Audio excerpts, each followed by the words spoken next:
Kiersten, you brought up relationships, and we actually got a lot of questions about relationships too. So let's pivot. Yeah. Let's pivot. So Paula missed the speed dating session today. Are we going to talk about Paula's relationships? Oh yes, let's. Oh dear. No. Oh no. She specifically told me I could only talk about the present and not the past. I did say that, yes. How does wealth affect your relationships? And a lot of people want to know how it affects dating. How do you handle wealth when it comes to dating? Other people want to know how wealth affects your relationships with your friends and your family. And other people are curious, like, what do you do when it comes to marriage? They're worried about the possibility of divorce and how that might impact their future wealth.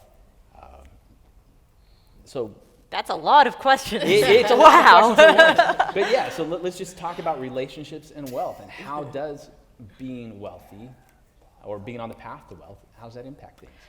So, I live significantly below my means, but I have enough means that even living frugally, even living significantly below my means, people can still tell that I'm doing well. You know, like anyone who, you know, comes to my apartment, or anyone who just generally kind of like goes to, you know, like if somebody gets to know me for a while, it's clear that I'm not stressed about money. And so people who I interact with, and this extends to like all of my close friendships as well, people generally know that I'm among my friend group probably doing the best, or one of the people doing the best, but they still don't necessarily know the scale of it. Right. The fact that they don't know the scale of it is probably helpful, because I guess it makes me more of a peer, so it's less of less of something that would set me apart. So I guess that's how I manage friendships, by normalizing, by like living below my means, and thereby normalizing myself to the standard of living that my friends have. So that's one element of the answer. In terms of actual relationships, I'll let you know if I don't know. I don't know. I've never had to, so I got divorced.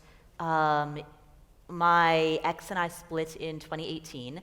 I have not been in a serious relationship since then, and so I don't know how that conversation. You know, my best friend did tell me. She was like,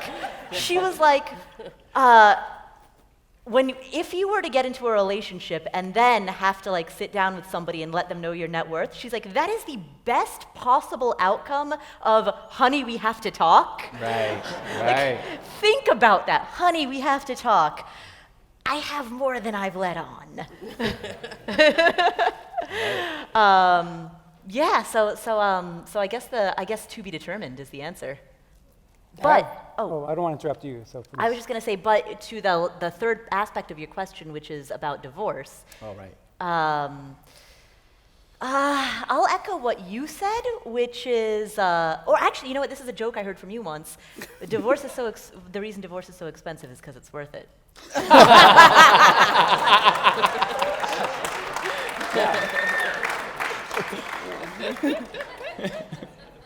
So I just had another optimistic thing to add to your point, because I also went through a divorce just a year earlier than you, and we've talked lots about this over the years.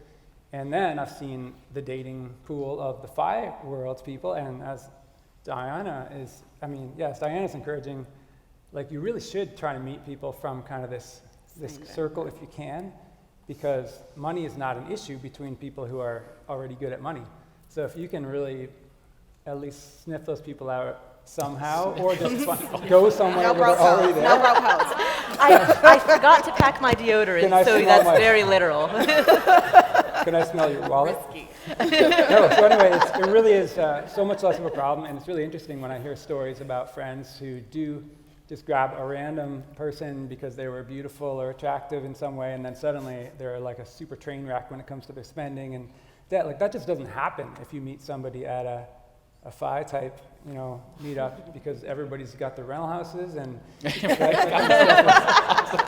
and so if you find them attractive in the other ways, like whatever presses your buttons, then the rest of it is no worries, and it's actually a pretty nice situation. And I think it would also make any marriages less of a problem, because you're not like one person earning all the money and one person potentially wanting that money. Or, it's like kind of an amazing world if you go into new relationships with this stuff in mind to begin with. It can be pretty great and still just as hot. Yeah. Well, as optimistic as that is, that hasn't Come through.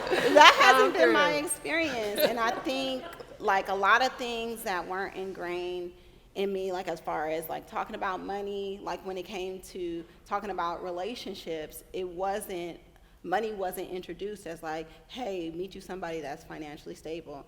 I've always been the more financially stable person in my relationships, but always like, I'm gonna bring you up with me. And it was all good just a week ago until the divorce happens, and I've built with these people, helped them pay off their debt, helped them bubble, but now I'm still the breadwinner, and so I've gotten attacked in my divorce, I've gotten attacked in my separation for child support. Like the shit is real.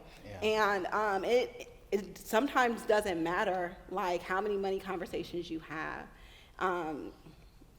You become a target if you're financially more secure than other people. Naseema, I need you to help me. You said help them bubble? Blow up. Blow up. Blow up? Yeah. Dude, Blow I'm a up. 52-year-old white man. Okay. Well, now you got 2 new words. So what? All right. Means All I right. can help you become more financially stable.